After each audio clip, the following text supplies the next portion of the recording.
Hello? I'd like to report a murder. His name? Muhammad ibn Abdullah. I think he was poisoned. No, he's the Prophet of Islam. Well, it was almost 14 centuries ago, but don't you guys have like a cold case file or something? Not for that long ago. Do you have any clue how important this case is? I've got Sunnis telling me a Jewish woman poisoned him. I've got Shias telling me Aisha poisoned him. And I want to know who killed... Hello? She hung up. Guess I'll have to solve this one myself. Through a careful investigation of the Muslim sources. By the way, to all my Muslim friends out there who've never bothered to read your most trusted sources, may I say in advance, Mwahaha.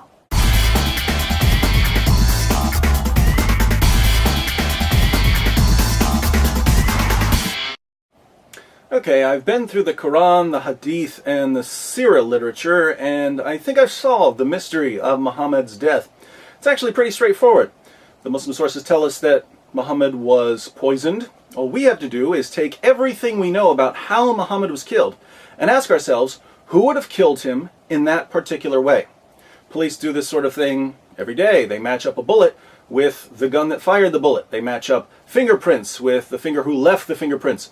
They match up details of a crime with a criminal who has a certain MO. So to figure out who killed Muhammad, we just need to do a little profiling. But the fact remains you can't prove that I did it. It could have been anybody. It could only be you. By your own admission. The main difficulty we face is that lots of people wanted to kill Muhammad. The pagans wanted to kill him for conquering their cities, smashing their idols, slaughtering their men, raping their women, and enslaving their children. Jews wanted to kill him for seizing their land, destroying their communities, slaughtering their men, raping their women, and enslaving their children. Christians wanted to kill him for threatening to conquer them. Men wanted to kill him, women wanted to kill him, old people wanted to kill him, young people wanted to kill him. Muhammad made a lot of enemies. What's the matter, Rodney? I don't get no respect at all. Fortunately, we can narrow down our list of suspects by ruling out people who would have killed Muhammad in some way other than poisoning. Certain killers like to strangle their victims. They're not going to use poison. Some people prefer knives. Some people set fires. Some people push their victims off cliffs. Colonel Mustard wouldn't poison anybody. He'd use a lead pipe in the ballroom. Interestingly, the Quran tells us how Allah would have killed Muhammad. We find Allah's MO, his preferred method of executing prophets, in Surah 69, verses 44 through 46. According to the Quran, if Muhammad were to invent a false revelation, if he were to make up verses of the Quran, Allah would kill him by severing his aorta. The aorta is the large artery that comes out of the left ventricle of your heart. Some Muslim sources call it the life artery. Let's look at 4 translations of verses 44 through 46, along with a commentary, so we can get a clear idea of what the passage is saying. The Haleli Khan translation reads, "And if he, Muhammad, had forged a false saying concerning us, we surely should have seized him by his right hand, or with power and might, and then certainly should have cut off his life artery." And in parentheses, the translators add, aorta. The Pickthall translation declares, "And if he had invented false sayings concerning us, we assuredly had taken him by the right hand and then severed his life artery." Daud's translation reads, "Had he invented lies concerning us, we would have seized him by the right hand and severed his heart's vein." M.H. Shakir renders these verses, "And if he had fabricated against us some of the sayings, we would certainly have seized him by the right hand, then we would certainly have cut off his aorta." Just so we're clear on the meaning, and no one accuses me of misrepresenting the passage, let me read one of the greatest Muslim commentaries on these verses. This is Tafsir Jalalain. "And had he, namely the Prophet, fabricated any lies against us by communicating from us that which we have not said, we would have assuredly seized him. We would have exacted vengeance against him as punishment by the right hand, by our strength and power. Then we would have assuredly severed his life artery, the aorta of the heart, a vein that connects with it and which, if severed, results in that person's death. So if Muhammad had been a false prophet and a liar and a deceiver, we know how Allah would have killed him. Allah would have cut his aorta. As long as no one severs Muhammad's aorta, then we can rule out Allah as a suspect. I didn't do it. Just because the blood was in my hand doesn't mean I stabbed the man. Now that we've got our strategy, let's turn to the Muslim sources so we can put together our profile. According to Sahih al-Bukhari, Sahih Muslim, and other texts, Muhammad was poisoned by a Jewish woman. Sahih al-Bukhari 26:17. A Jewess brought a poisoned cooked sheep for the Prophet, who ate from it. She was brought to the Prophet and was asked, "Shall we kill her?" He said, "No." Anas added, "I continued to see the effect of the poison on the palate of the mouth of Allah's Messenger." People could see the effect of the poison in Muhammad's mouth. The poison apparently disfigured his palate, making his mouth look strange. Sahih Muslim 54:30. A Jewess came to Allah's Messenger with poisoned mutton, and he took of what had been brought to him. When the effects of this poison were felt by him, he called for her and asked her about that, whereupon she said, "I had determined to kill you." Thereupon he said, "Allah will never give you the power to do it." Muhammad tells this woman, "Allah will never allow you to kill me." I guess Muhammad didn't know Allah very well, because the poison ultimately did kill him. In case you're wondering why this woman wanted to poison Muhammad, she tells us in Ibn Sa'd. The apostle of Allah sent for Zainab bint al-Harith, that's the woman who poisoned him, and said to her, "What induced you to do what you have done?" She replied, "You have done to my people what you have done. You have killed my father, my uncle, and my husband, so I said to myself, if you are a prophet, the foreleg will inform you. And others have said, if you are a king, we will get rid of you." The woman poisoned Muhammad because he slaughtered her family. Guess Louis Farrakhan got something right. But as a man soweth, the same shall he also reap. And that's why Jesus told Peter, sheathe your sword, because those who live by the sword will die by it. But there's a plot twist here, my friends. You see, Zainab didn't act alone. She had a co-conspirator, someone working behind the scenes, pulling the strings. Sahih al-Bukhari 44:28. The Prophet, in his ailment in which he died, used to say, "O Aisha, I still feel the pain caused by the food I ate at Khaybar, and at this time I feel as if my aorta is being cut from that poison."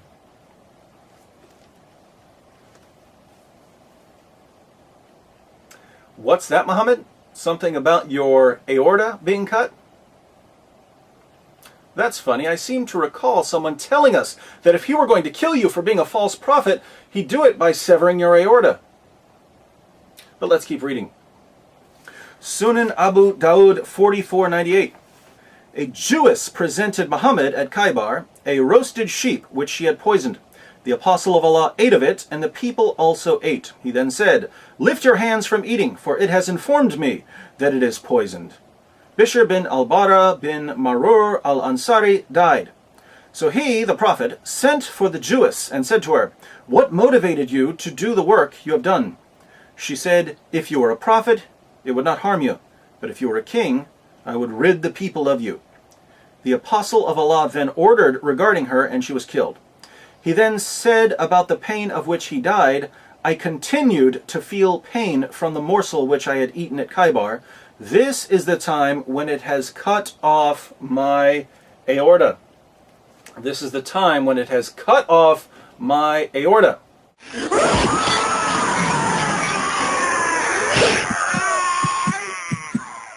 Didn't someone tell us in the Quran that he would kill Muhammad by cutting his aorta?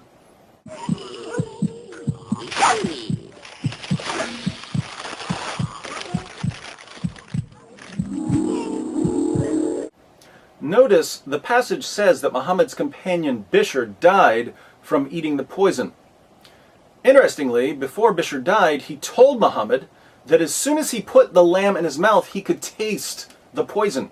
But he ate it anyway because he saw Muhammad eating it. In Ibn Sa'd we read, "The Apostle of Allah took the foreleg, a piece of which he put into his mouth. Bishr ibn al-Bara took another bone and put it into his mouth. When the Apostle of Allah ate one morsel of it, Bishr ate his, and other people also ate from it. Then the Apostle of Allah said, 'Hold back your hands, because this foreleg has informed me that it is poisoned.' Thereupon Bishr said, 'By him who hath made you great, I discovered it from the morsel I took. Nothing prevented me from spitting it out, but the idea that I did not like to make your food unrelishing. When you had eaten what was in your mouth, I did not like to save my life after yours, and I also thought you would not have eaten it if there was something wrong.' Bishr did not rise from his seat, but his color changed to that of a green cloth." Friends walk together, la la la la. Bishr died because he trusted Muhammad. Muhammad died too. His pain and sickness just lasted much longer.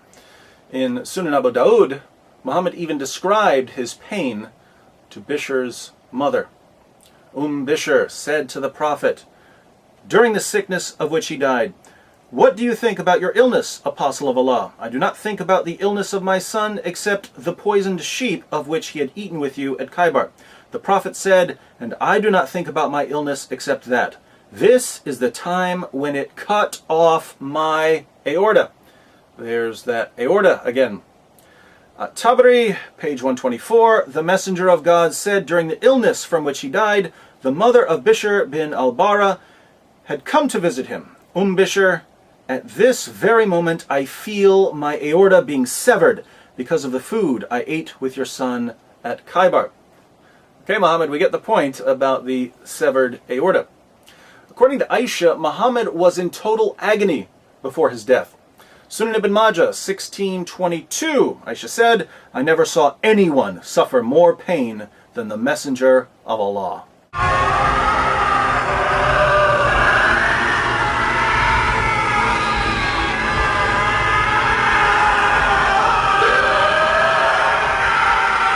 In the end, Muhammad couldn't even walk on his own. His followers had to drag him around. Sahih al-Bukhari 2588, Aisha said, "When the Prophet became sick and his condition became serious, he requested his wives to allow him to be treated in my house, and they allowed him. He came out leaning on two men while his feet were dragging on the ground."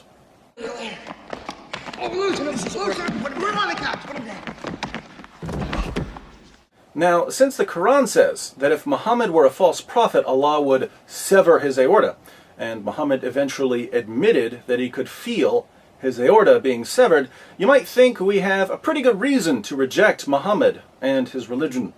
But you're wrong. If you look more closely, you'll see that we have at least 10 good reasons to reject Muhammad here. First, think about Muhammad's argument in the Quran.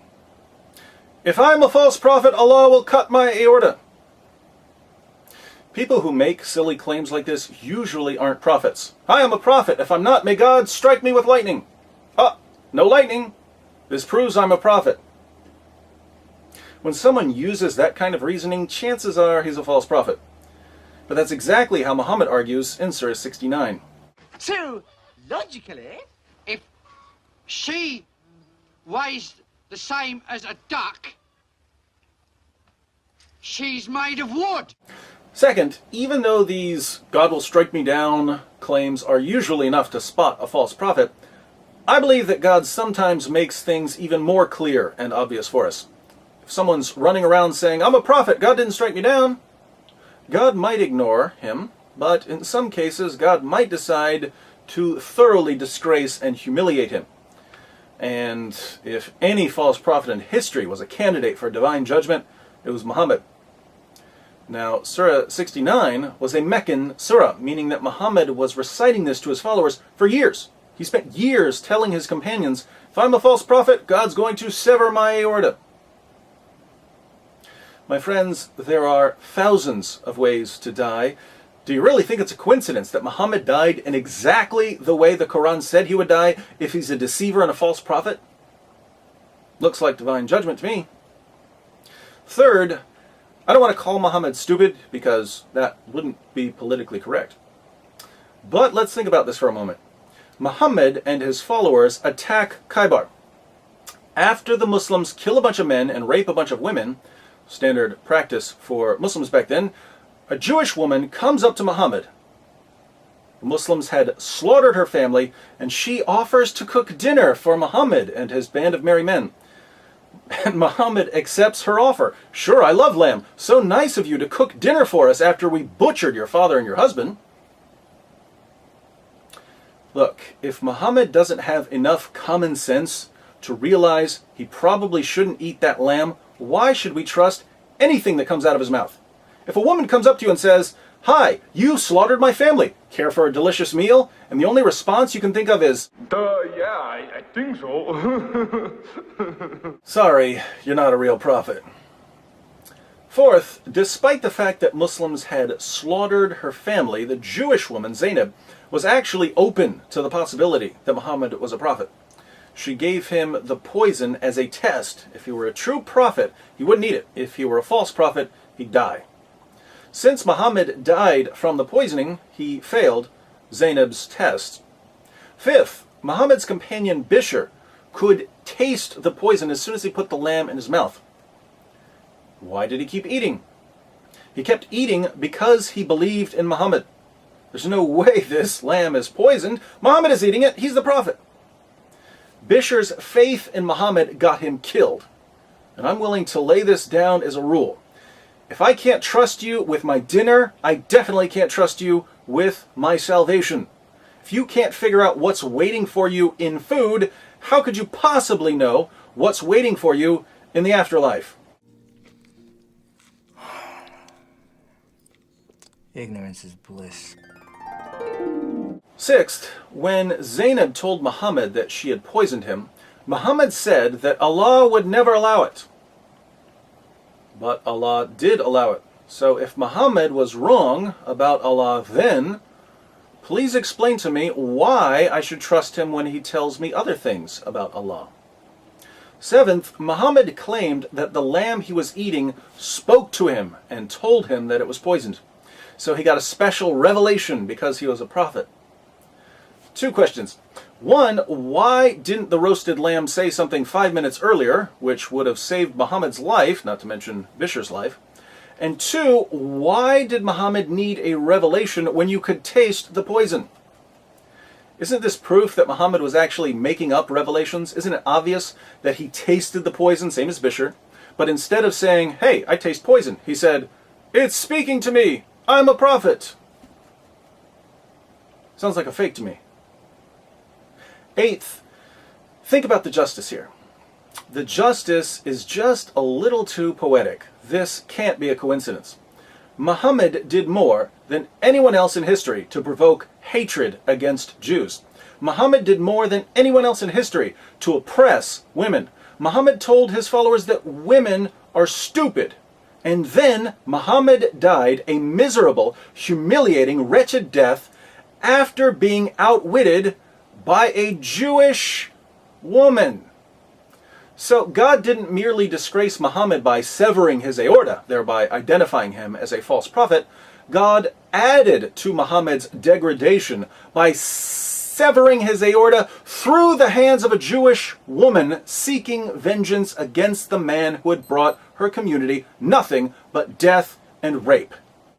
Fair is fair. We didn't start this. We didn't mean it to happen, but we're not giving up till you pay. Fair is fair.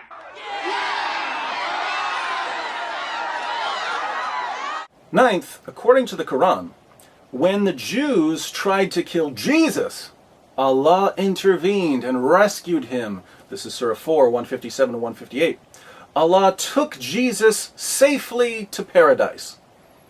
He wouldn't give anyone the victory over Jesus. But when a group of Jews wanted to kill Muhammad, what happened? Allah sits back and watches as a woman poisons his prophet, and he does nothing as his prophet dies a humiliating death. Why does Allah protect Jesus from harm, zips him straight to paradise? Then when he turns around and sees Muhammad wallowing in freakish misery, Allah doesn't lift a finger to help him. Sounds like Allah was showing a little favoritism. Don't mess with Jesus, Allah won't let you. But go ahead and feed Muhammad some rat poison, Allah doesn't care.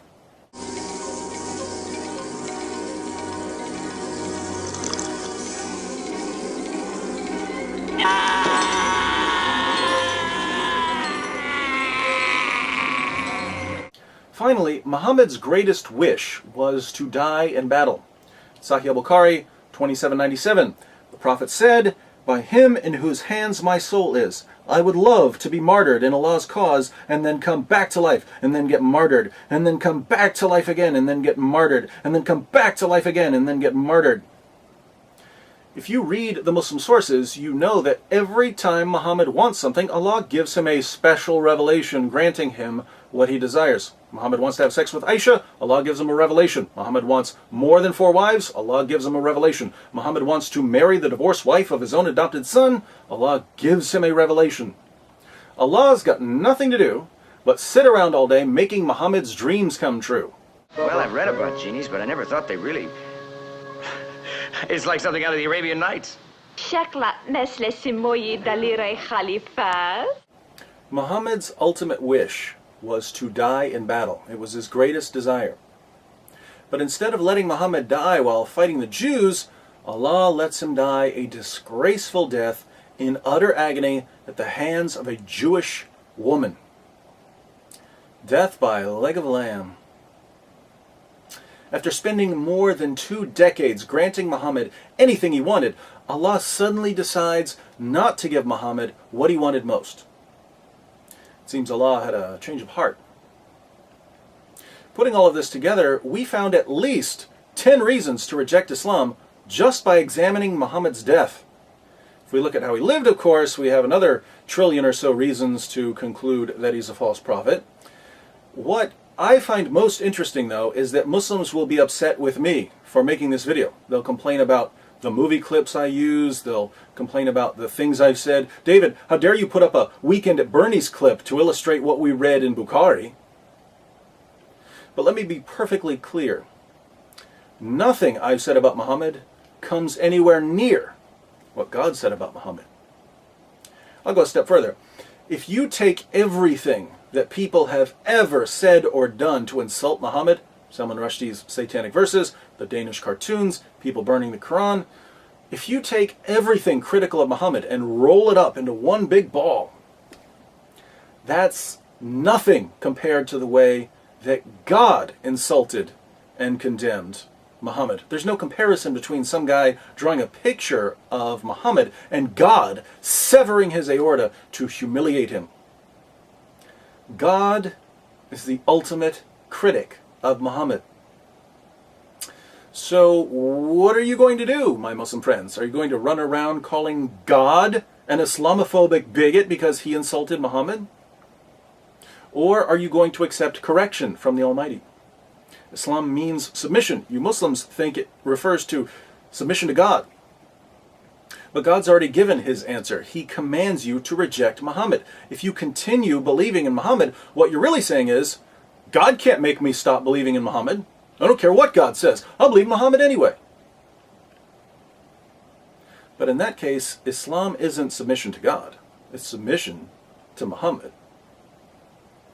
If you care more about Muhammad than you care about God, you guys are living in Shirk Central.